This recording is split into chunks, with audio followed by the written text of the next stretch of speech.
also studying to get his MBA, going to be done real soon. So Appreciate it. the bit, Yep. yeah, the biggest thing, bro, is once you can combine tech with business, you take over. Look at Oh Amazon, yeah, Facebook, Apple. absolutely. Yeah, Absolutely. Tech is, I like to think of both of my education background. So my undergrad was in computer science, and then my master's in business administration. So I like to look at my computer science education and background is that was my education that allowed me to be able to make money, make a lot of money, yeah. make good money. Hmm. Then my MBA was my education that taught me how to manage and keep my money. Yes, And that comes apart with financial literacy, and that can be like a whole separate topic that we can get into. But hundred you'd percent. be surprised at how a lot of people don't know how to manage and account for their money. It's really daunting. It's crazy, but that's how I like to look at both of my education. And then, like you said, when you can find a crossroads or intersection between those, man, I mean, it's like you can do a ton, you know? Bro, and it's like and the biggest thing I like to tell people is you got to look at the market and you got to be able to adapt because Yeah.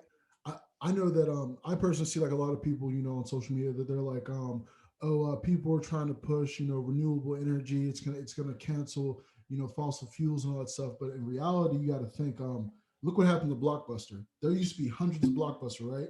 And then Oh, yeah. Netflix came out and now there's I Radio think there's like Shack, yeah, Radio Shack gone, and you got gone. to think like the way the market adapts, you have to change. So like ideally, fossil fuels, like I'm all for them if we can make them clean, stuff like that. But ideally, if you have something that's safer for the environment and can last longer and it's easier to manage, I would say like ideally you might want to just look more into that and kind of like revolve your economy around that because it does have a lot of positives, but I think ideally people like I would love to see everyone start studying some type of STEM or computer coding because in the next 5 to 10 years, AJ, that's all it's going to be. Hey, listen, man. I try to get people on the wave all the time. I've been preaching this since really got into computer science, programming, uh, big data mining, all of those topics.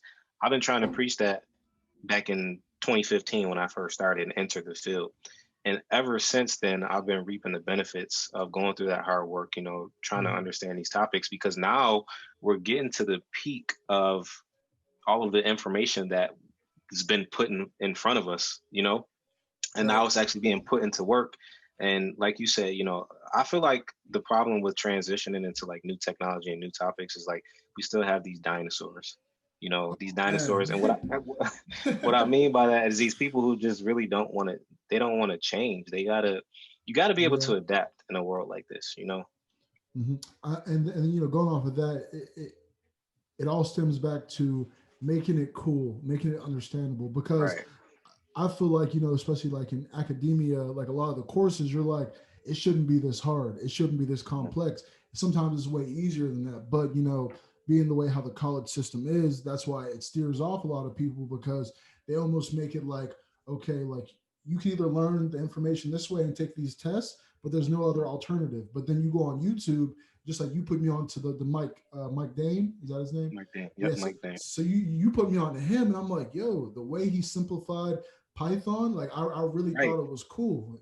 Then just I'm so glad like that you were able to like really absorb that information because the thing is it's not that difficult. Like, don't get me wrong, some of the shit that I've actually learned is like some Yeah, abstract stuff. I think one of right. the like the most intriguing class that I've ever taken still to this day, and I love the information that I was able to get from it, was number theory and cryptography. That teaches you everything from Yeah, data encryption, RSA, uh, um, what is one of the other ones? A Diffie-Hellman key exchange, all of those things that make our network secure now. Um, that was some abstract stuff, but like if you can just get it to somebody, or you can like break down these topics into like smaller segments, and like that person Mike Dane that I told you to just check out on YouTube, like it's not as difficult as what people may try yeah. to make it seem. And the biggest thing that we have to like start telling even the youth is like, okay, you guys love Fortnite, you love all this. How about you Right. make the next Fortnite? Because that's how like Thank you. That's it's how all you grow yeah. generational wealth. That's how you make it cool for our generations that are Yeah. gonna precede us and go after us and all of that stuff. So Yeah. So like I'm glad we're talking like about generations and all that.